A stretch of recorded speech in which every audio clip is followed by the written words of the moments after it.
Greetings everybody on the forum. This video is a response to Tom McMahon for his comments on my early video on the sacraments losing their flavour, and also a response to John Edwards' recent post on the coming plenary council and our being grounded in truth. I'm frustrated as hell here with technical problems that are coming out my bloody ears, trying to get connected to the bloody NBN with Telstra, just frustration galore. Can't get any satisfaction over the phone from the people that you ring, getting sent around in circles. And then I have a whole lot of technical problems here with the computer and also at our website, which is separate to do with our secure website, and it's just driving me around the bend. I'm nearly going mental with all the problems. But I'm also going mental with the problems of where this whole fucking church is going. You know, it's going down the tubes, and I don't think this plenary council is going to help anything. You know, on Catholica we keep talking about, you know, the age of the people Rupert Murdoch is trying to communicate to with the Daily Telegraph and his tabloid newspapers around the world. You know, people with a reading age of about somewhere between 7 and 13 years of age. And I read the local diocesan newspapers, and I often wonder there, what is the age range or the intelligence range of the people the bishops themselves think they're trying to communicate to?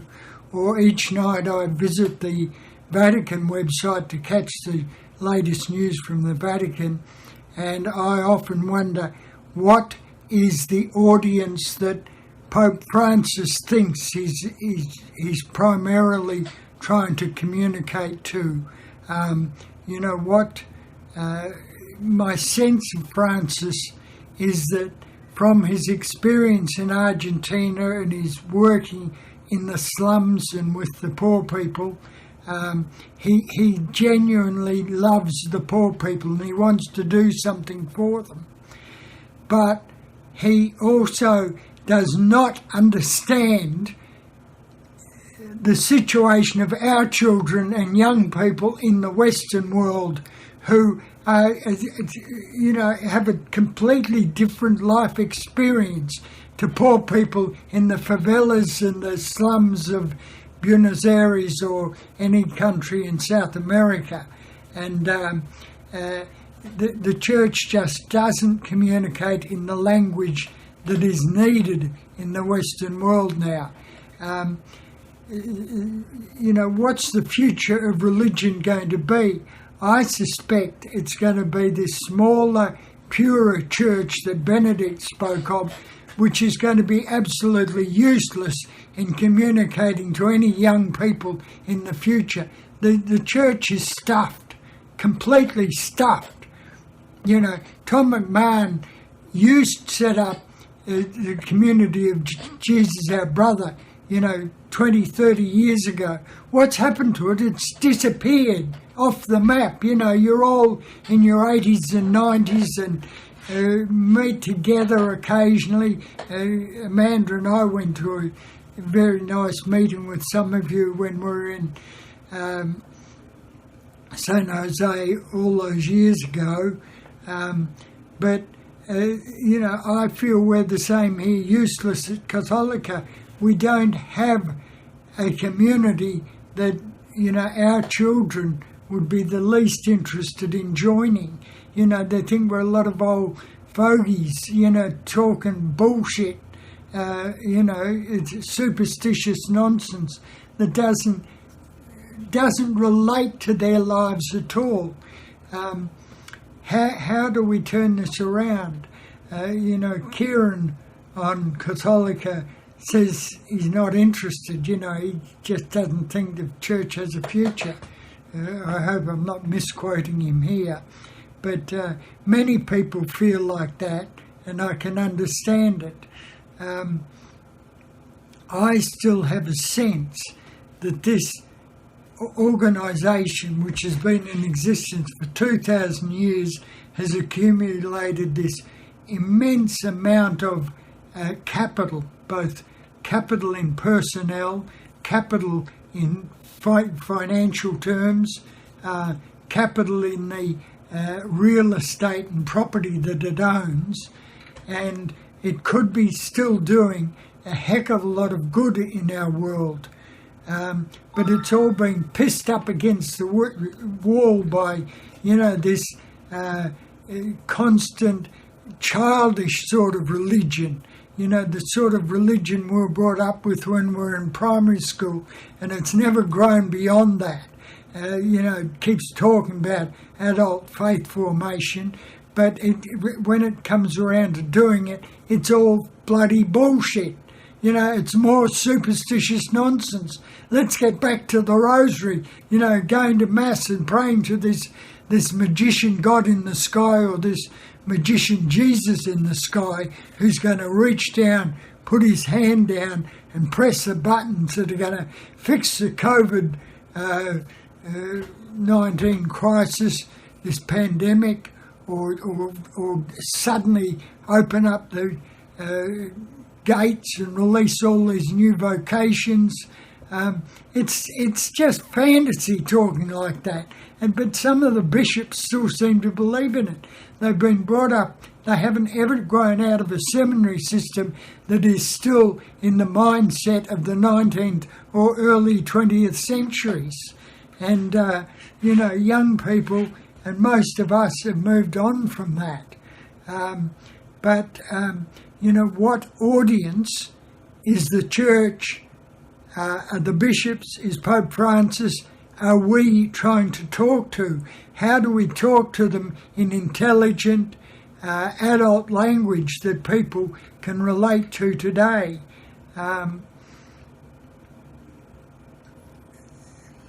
Let me end this video here and I'll come back to it later. This is part 2 of this video. I've had to come back again because of mistakes I made in the first part.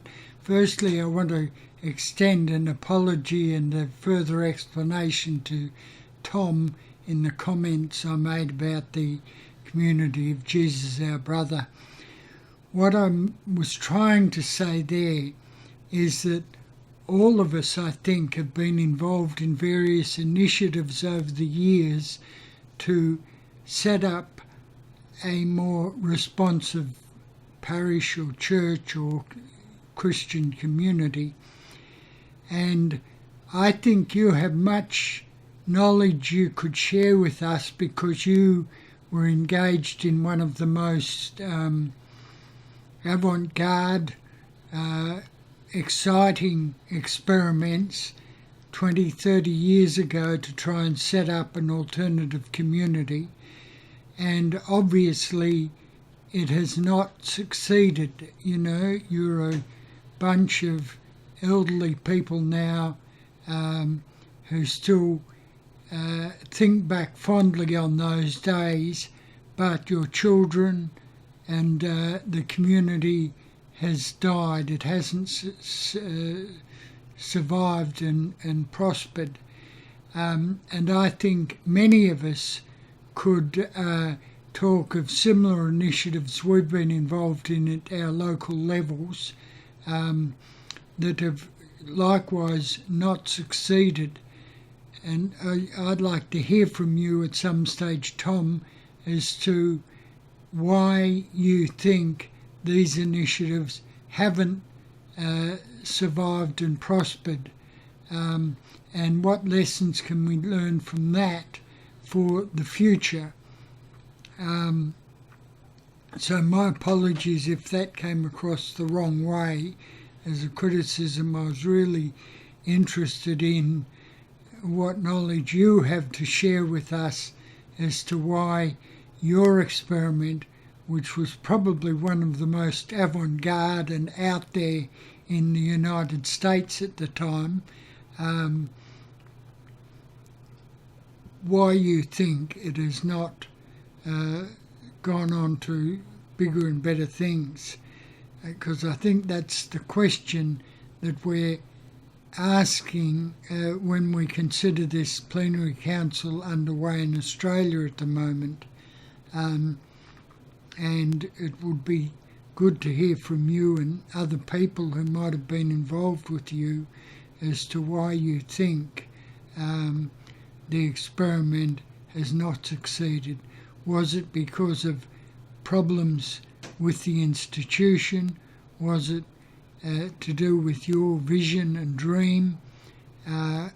Was it in terms of getting enough people involved who could carry forward the dream of what you had?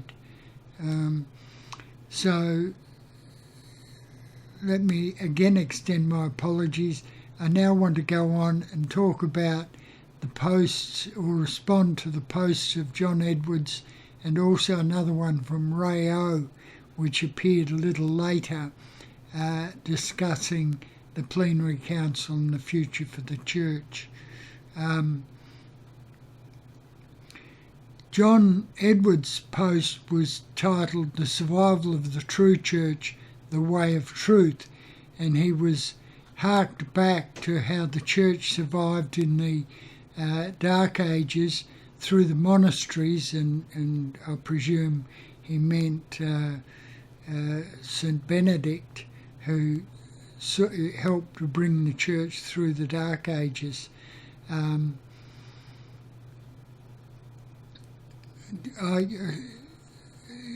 John goes on to suggest that the modern Catholic universities and theological colleges, both in Australia and overseas, might provide a hope, because there is much discussion goes on in these places of a brighter future, but it all tends to get stifled, and that takes me back to what I was just saying about Tom McMahon's experiment.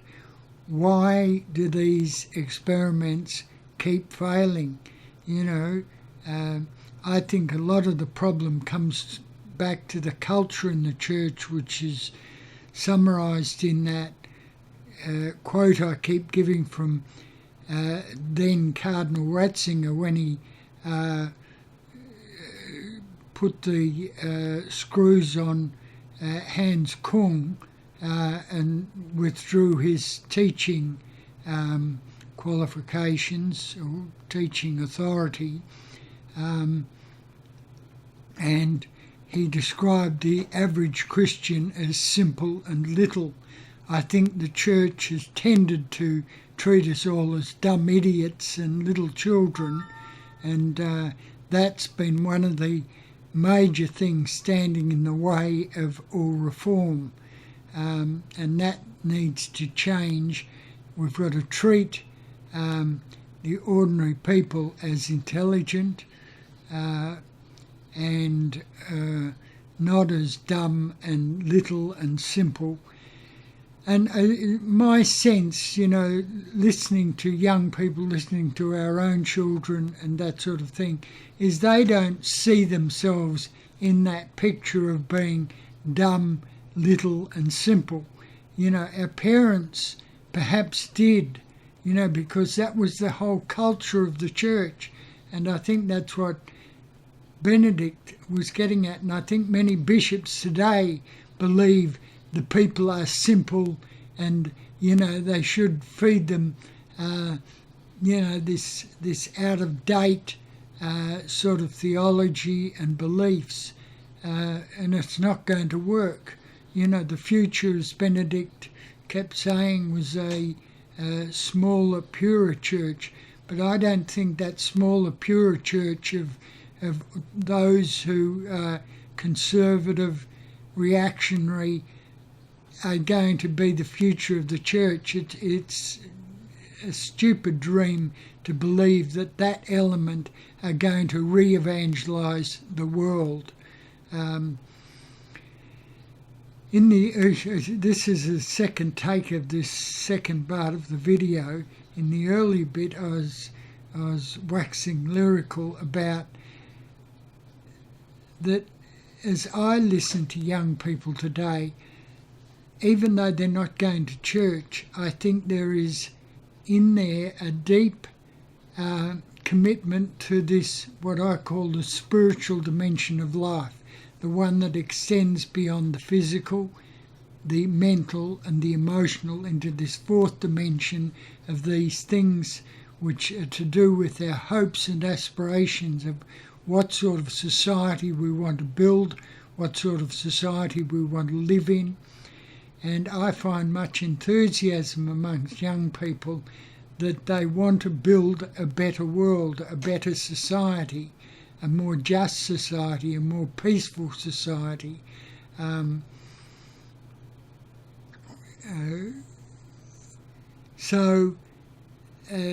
that earlier take of this video, I spoke about, what I think people are looking for is not so much truth and authenticity. John, in his post, talks about the search for truth, but I think what people are looking for today, particularly young people, is authenticity, which is a slightly different thing to truth. Truth's a very academic sort of word, and it tends to go way above people's heads, whereas what we're looking for is authenticity.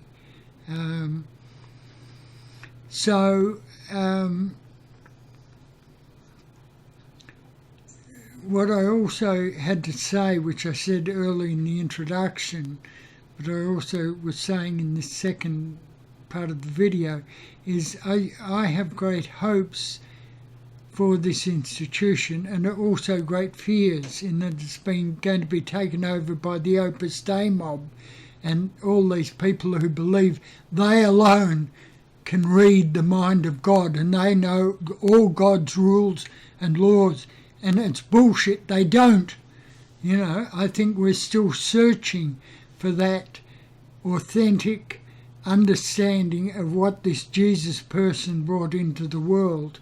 And I think this authenticity goes to being able to navigate through the challenges we face in life.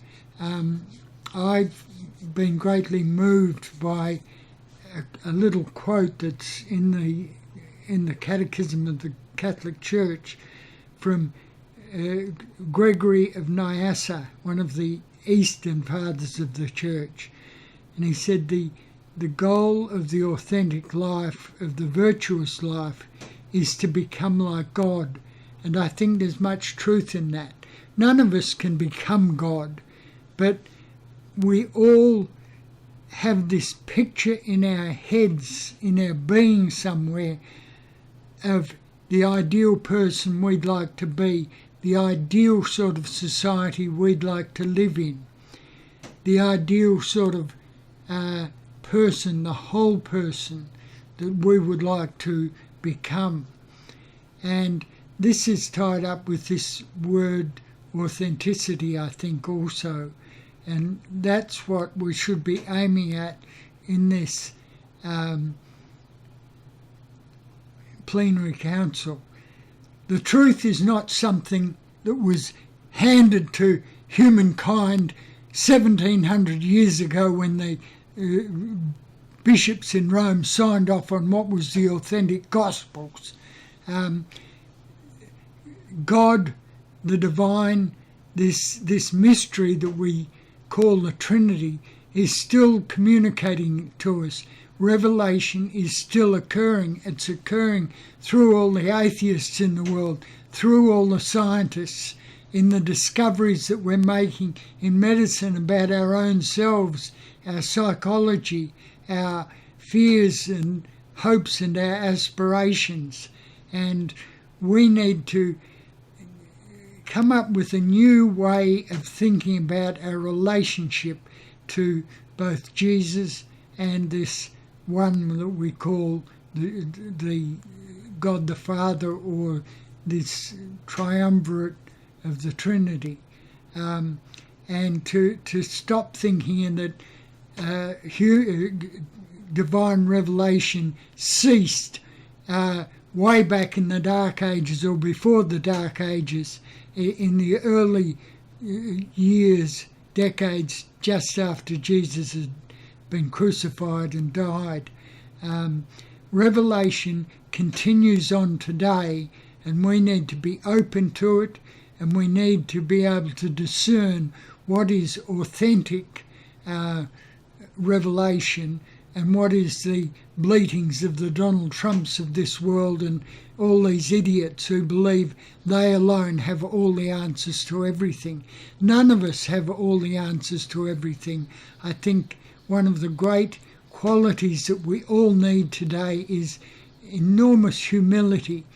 Humility in the face of what we don't yet know, and but also a quest, as Gregory of Nyassa said, to become like God, to aspire to the knowledge, the wisdom, the intelligence of this person who we think of as the perfect being, the one who did have perfect knowledge, perfect wisdom, perfect power, and unlimited power.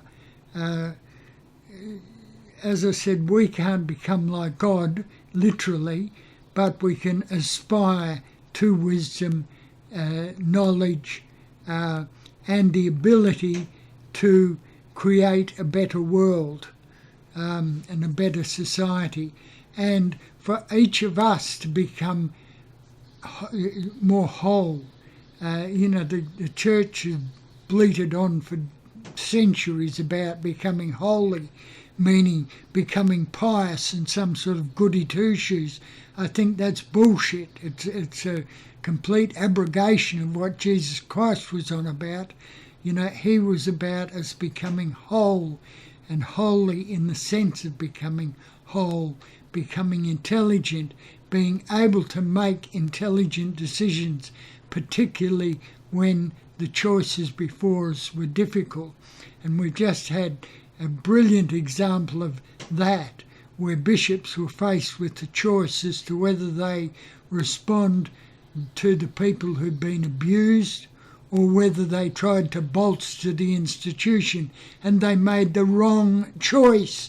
And collectively they made the wrong choice. All of them, virtually, including popes, made the wrong choice. They were trying to bolster the institution rather than sticking up for the people who had been harmed by this institution. Now, that is a big lesson for us, for all of us, because we are all faced with difficult choices in our lives, in our marriages, in our workplaces, and sometimes we have to act as a whistleblower, or we have to call out bad behaviour, and it's often difficult as to whether we try and stick up for the institution or the workplace or our family or whoever it is, or whether we stick up for authenticity and the truth and stand up for it and go out and fight for it. Okay, let me try and save this video. It's taken me a long time to put this together. And that leads me on to Ray's post.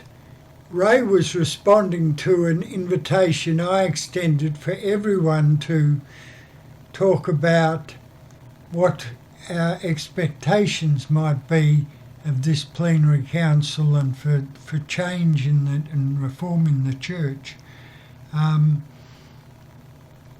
He headlined his post, hopefully not too divergent. I don't think it was divergent, Ray. I think that's the sort of discussion that we need to be having and what I was trying to encourage.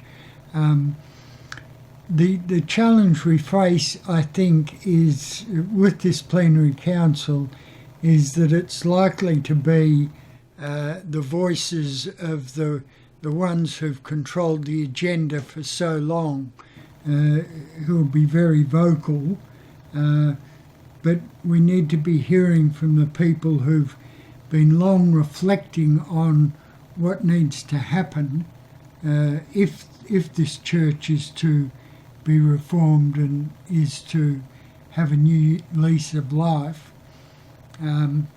Over the centuries, they've said that, you know, the church is in constant need of reform, and that it has adapted to often very challenging crises that it's faced in the world and within itself.